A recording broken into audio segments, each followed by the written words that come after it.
Film शुरू होती है और हम एक स्कूल बस के अंदर एबर नाम की छोटी लड़की को देखते हैं जो ड्राइंग बना रही होती है। अगली सीट पर बैठा लड़का जो उसका दोस्त है, जो उसे तंग भी करता है, उसके हाथ से ड्राइंग छीन लेता है लेकिन उसे देखकर डर गया। फिर टीचर एबर के डैड को स्कूल बुलाती है ताकि वो भी अपने बेटे की ड्राइंग देख सके, जो देखकर डैड भी काफी हैरान रह जाते हैं क्योंकि ड्राइंग में एक मॉन्स्टर एक इंसान को चाकू मार रहा होता है।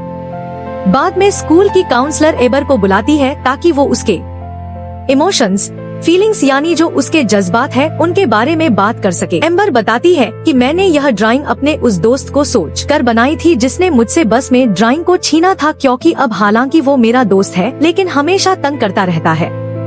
सुनकर काउंसलर जवाब देती है कि इस तरह की डार्क फीलिंग्स आना नॉर्मल है और उनको ड्राइंग की सूरत में बना देना बेहतर है, बजाय कि इंसान असल में ऐसा कुछ कर गुजरे। फिर काउंसलर उसे जाने देती है लेकिन एबर अपनी अजीब नोटबुक वहीं छोड़ देती है। दोपहर में एबर का भाई जिसका नाम जैक है वो जंगल में घूम रहा होता है। उसके पास मोबाइल भी अचानक वो लड़खड़ा कर नीचे गिर गया जिससे उसका फोन तालाब में गिर जाता है। जैक किसी तरह उठकर मोबाइल निकाल लेता है लेकिन स्क्रीन टूट चुकी है।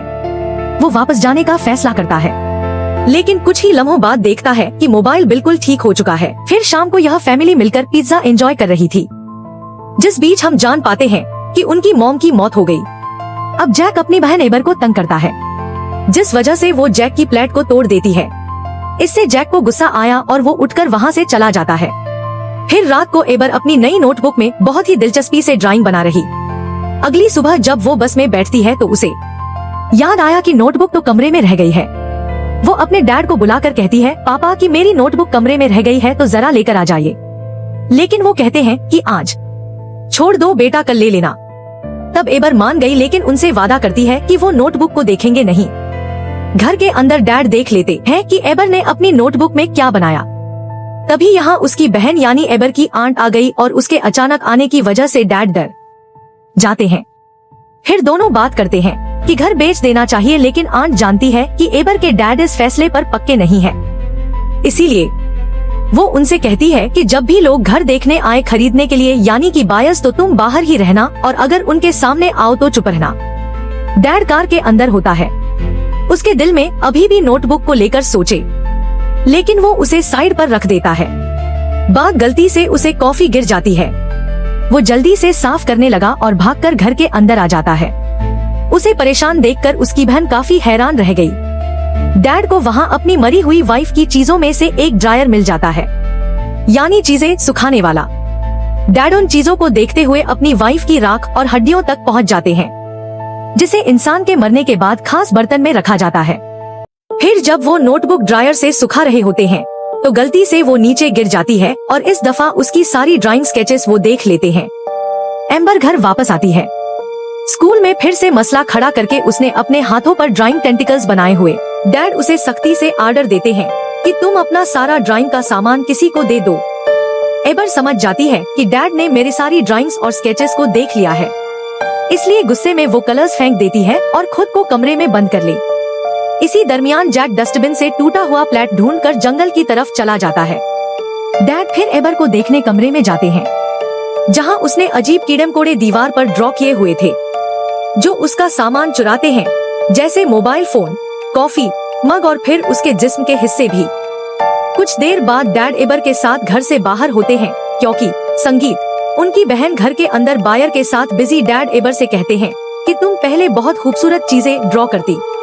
एबर जवाब देती है, लेकिन फिर भी आप हमेशा उन्हें फेंक दिया करती।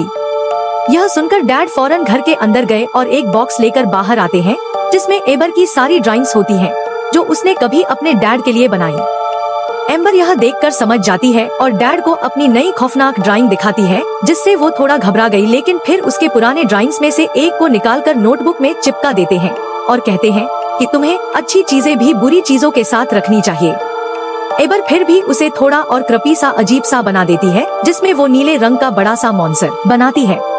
उसका कहना था कि मैंने इस तरह के और भी बहुत सारे मॉन्स्टर्स क्रिएचर्स बनाए हुए हैं, जिन सबको आइडल्स कहते हैं। उधर जैक घर लौट आता है और जो टूटी हुई प्लेट वो जंगल में तालाब के पास लेकर गया था वो ठीक हो गई होती है। तभी उसके जहन में अजीब ख्याल आया कि अपनी माँ की राख तालाब में ले जाओ। एमर उसे निकलते हुए देख लेती है और नोटबुक लेकर उसके पीछे चली जाती है।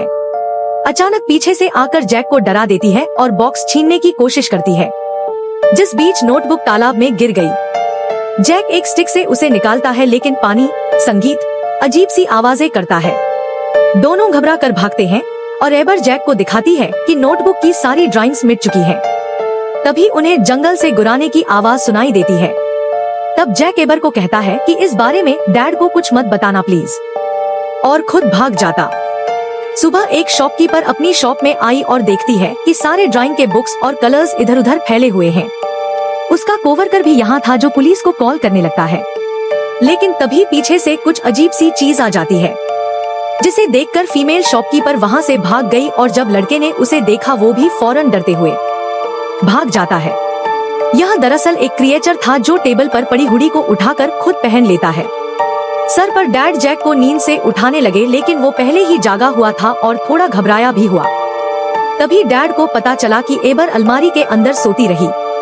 एबर बताती है कि पूरी रात कोई खिड़की पर टैप टैप करता रहा। डैड चेक करते हैं तो शीशे पर जगह पीले रंग की कोई चीज लगी हुई थी। डैड सोचते हैं कि जरूर परिंदे ने कुछ किया होगा और इग्नोर कर देते हैं। जैक फिर एबर से कहता है कि मैं तुम्हें सब कुछ बताऊंगा, लेकिन तुम्हें बस चुप रहना होगा। तब उनकी यह बात डैड भी सुन लेते हैं। जब बस आती है तो डैड जैक को रोकते हुए कहते हैं कि अगर कोई बात परेशान कर रही है तो तुम मुझे हमेशा बता सकती हो बेटा। तब जैक उन्हें तालाब के बारे में बताता है और कहता है कि उसमें जो चीज भी जाती है वो जिंदा हो जाती है। एम्बर की स्केच बुक भी उसमें गिर गई थी, इसीलिए उसकी ड्राइंग्स की सारी चीजें जैसे कोई क्रिएचर, मॉन्स्टर्स और उसमें जो जो हो रहा है सब जिंदा हो गए हैं। डैड चिढ़ गए, लेकिन जैक प्लेट वाली बात बताता है। फिर भी डैड यकीन नहीं करते और उसे बस में जाने के लिए डैड जब विंडो साफ कर रहे होते हैं तो उन्हें जंगल से कुछ अजीब आवाजें सुनाई देती हैं। वो घर के अंदर आए और देखते हैं कि उनका कॉफी मग गायब है। इस दौरान उसकी बहन घर साफ कर रही होती है और देख लेती है